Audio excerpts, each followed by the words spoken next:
بسم اللہ الرحمن الرحیم۔ السلام علیکم۔ مور جتنا اب خوبصورت ہے اس سے کئی زیادہ جنت میں خوبصورت ہوا کرتا تھا۔ مور کی خوبصورتی پہ سبھی پرندے فدا تھے، لیکن ان سب خوبیوں کے باوجود مور سے ایسی کون سی خطا ہو گئی تھی جس سے اللہ تبارک و تعالیٰ نے مور کو جنت سے نکال دیا تھا۔ اللہ تبارک و تعالیٰ نے جب حضرت آدم علیہ السلام اور اماں ہوا کو پیدا فرمایا، اس کے بعد ان کو جنت میں بھیج دیا۔ وہ دونوں جنت میں بہت ہی پرسکون رہتے تھے، بہت ہی لذیذ میوے پھل کھایا کرتے تھے، لیکن ایک اناج جس کو کھانے سے اللہ پاک نے انہیں منع فرمایا اور وہ اناج گندم تھا۔ چونکہ شیطان حضرت آدم علیہ السلام کی وجہ سے ہی جنت سے نکالا جا چکا تھا، اسی وجہ سے شیطان کی حضرت آدم علیہ السلام سے دشمنی ہو گئی تھی۔ شیطان یہ چاہتا تھا کہ وہ کسی بھی طرح حضرت آدم علیہ السلام کو جنت سے نکال دے اور ساتھ میں اماں ہوا کو بھی جنت سے نکال دے۔ جب شیطان کو یہ خبر ہوئی کہ حضرت آدم علیہ السلام کو تمام میوے کھانے کی اجازت ہے لیکن گندم کھانے کی اجازت نہیں ہے، تو شیطان انتقام کی آگ دل میں لیے جنت کے دروازے کے پاس بیٹھ گیا اور 300 سال تک وہاں بیٹھا رہا کہ کوئی جنت کے دروازے سے باہر آئے اور شیطان اس سے بات کر سکے۔ ایک دن اچانک مور جنت سے باہر آ گیا۔ شیطان اس کو دیکھتے ہی بہت خوش ہو گیا۔ شیطان نے پوچھا، اے خوبصورت پرندے تم کون ہو؟ مور بولا، میں مور ہوں،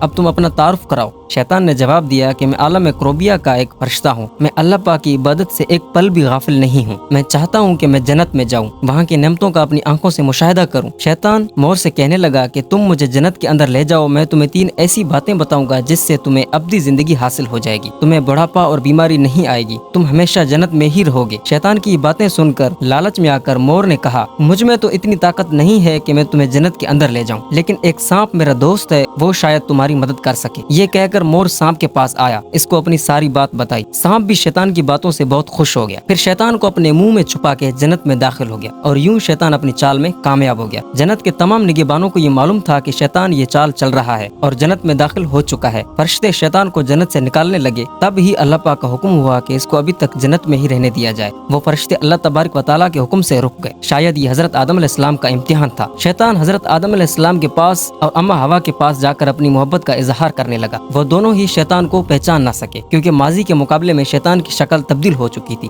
شیطان کہنے لگا کہ میں چاہتا ہوں کہ آپ دونوں ہمیشہ جنت میں ہی اسی طرح زندگی گزاریں، ہمیشہ خوش رہیں۔ حضرت آدم علیہ السلام اس کی بات بہت غور سے سننے لگے۔ شیطان نے کہا، اگر آپ میری بات مان جائیں تو آپ کو جنت کی اور بھی تمام سہولتیں ملیں گی۔ حضرت آدم علیہ السلام شیطان کے بہکاوے میں آ کر کہنے لگے، یہ کس طرح ممکن ہے؟ شیطان کہنے لگا، ایک گندم کا دانہ اگر آپ دونوں چکھ لیں تو آپ کو ابدی حیا حاصل ہو جائے گی اور آپ جنت میں ہی رہیں گے۔ یہ بات سن کر حضرت آدم علیہ السلام کے دل میں رجحان پیدا ہوا، لیکن ان کے دل میں اللہ کی نافرمانی کا خوف غالب آ گیا۔ جب اماں ہوا شیطان کی باتوں میں آ گئی، جس پر اماں ہوا نے حضرت آدم علیہ السلام کو راضی کر لیا، پھر اس کے بعد ان دونوں نے گندم کے دانے کو چکھ لیا۔ جیسے ہی گندم کا دانہ ان کے اندر گیا تو دونوں کے ستر واضح ہو گئے، جس کے بعد دونوں اپنے اپنے ستر چھپانے لگے اور خوف خدا سے کانپنے لگے۔ اسی دوران اللہ تبارک و تعالیٰ نے فرشتوں کو یہ حکم دیا کہ حضرت آدم علیہ السلام اور اماں ہوا دونوں کو زمین پر اتار دو۔ حضرت آدم علیہ السلام کو سری لنکا کے قریب نیچے زمین پر بھیج دیا، جبکہ اماں ہوا کو جدہ کی سرزمین پر اتارا گیا۔ جن خوبصورت پیروں سے چل کر مور شیطان کو جنت کے اندر لے آیا تھا، وہی خوبصورت پاؤں اللہ پاک نے مور سے لے لیے۔ سانپ جو اپنے منہ میں شیطان کو چھپا کر لایا تھا، اس کے منہ سے خوبصورت خوشبو چھین کر اس میں زہر ڈال دیا گیا، پھر مور کے ساتھ ساتھ سانپ کو بھی جنت سے نکال دیا گیا۔